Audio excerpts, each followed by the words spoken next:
Running commentary. We are exploring listening to albums. We sat down and we listened to the artist's vision and concept. Yazoo, Upstairs at Eric's.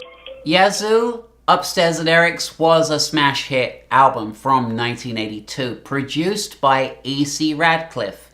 Guess what his name is?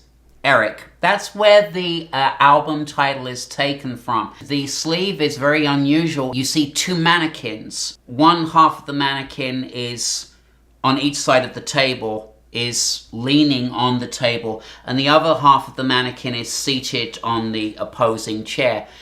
Vince and Alison had this amazing connect in terms of Vince would bring the song, Alison would sing on it. Let's face it, if we go on to hear what Vince Clarke does, pop is what Vince Clarke does to perfection.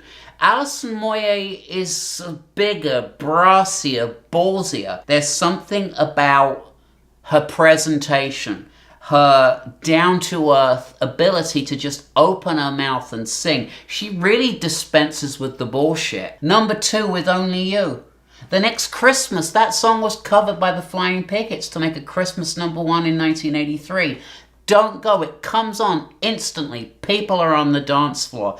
They had this infectious synth disco sound, that club thing that people just gravitated towards. There was that sense of mystery. There's Vince Clarke with his, with his little quiff, working away on the keyboards in the background as Alison gives it all up front with the voice. Don't Go is the follow-up single. This is the pre-club diva. It's Alison Moyet. And what I love about these guys is they don't gel. Vince Clarke and Alison Moyet are kind of passing ships at the night. By the time the year's out, they're sick to the back teeth of each other. They don't like each other. They don't gel. They don't get on well. There's a sort of an uncompromising way to make a pop hit. Vince Clarke understands this. There's no arguing with Vince Clarke and what he does. He has a vision, he has a song, he knows what he's doing. Yazoo did not want Situation released as a single in the US. It was the first single that was released in the US. It's a club hit. It's the one, Move Out. It's that one. It's the one that comes back and in 1990 becomes this monster club hit again for the band. It should have been a third single for Yazoo had they released that instead of The Other Side of Love, which I still like. I like The Other Side of Love and it works and it's, I wouldn't be without probably a single Yazoo track. But Situation would have given them a third top 10. I get it. I get the importance of Only You. It's not my favorite song. To me, the searing kind of humorous style that we see on the album, when you go to the album, if you take away the singles which are obvious, and big and blustery and really giving Human League a run for their money. You have to remember the Human League are out of action here in this pocket in 82. Yazoo are straight in there. I actually start to hear Vince Clarke on the album. I've never heard Vince Clarke talk or speak. But here he is. He's all over and he's talking on this album. There will always be. And then she's saying, special equipment. Ha ha ha. She's laughing. And God, it works. It's an experimental synth track. It's called I Before E, Except After C.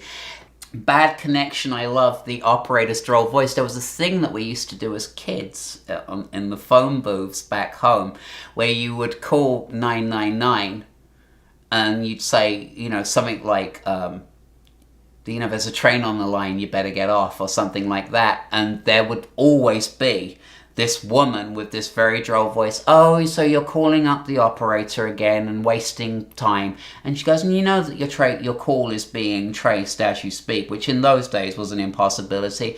But it was this sort of relationship that kids had with the operator that would pick up, and it was this thing that we did as kids. And here it is on this record, and it's the best thing ever as a child to hear Bad Connection, because you will immediately be transported back to those naughty phone calls that you used to make. Midnight showcases Alison Moyet's singing ability. In My Room, what do you think I did? The Lord's Prayer is repeated. Paul's, Our Father who art in heaven, again, it's Vince Clarke is here, and I'm enjoying every moment of this legend actually speaking and being present on the album. Goodbye 70s, there's no personality spark here. You know, it's good. It lacks some of the character of some of the others. Winter Kills is haunting, atmospheric. It's definitely the best written song on the album. Two Pieces bubbles along like a vintage Volkswagen Beetle. Do you remember how the Volkswagen Beetle used to go tick, tick, tick, tick, tick, tick, tick, tick?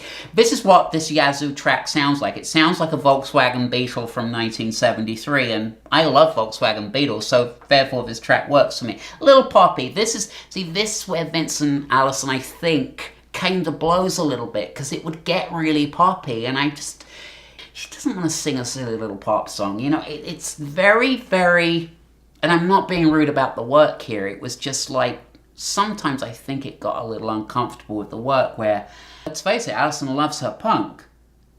You know, so she'll do the blues and she'll do the soul, but now you're giving her this little thing that maybe Bananarama would have sung. You're kind of putting her in a bit of a spot there. Yazoo were in and out, like a fiddler's elbow. They were here one minute, they were gone the next. The final mark for Upstairs at Eric's is 72%. Yazoo provided some of the mystery of the 1980s. We encourage you to go back and check out their work.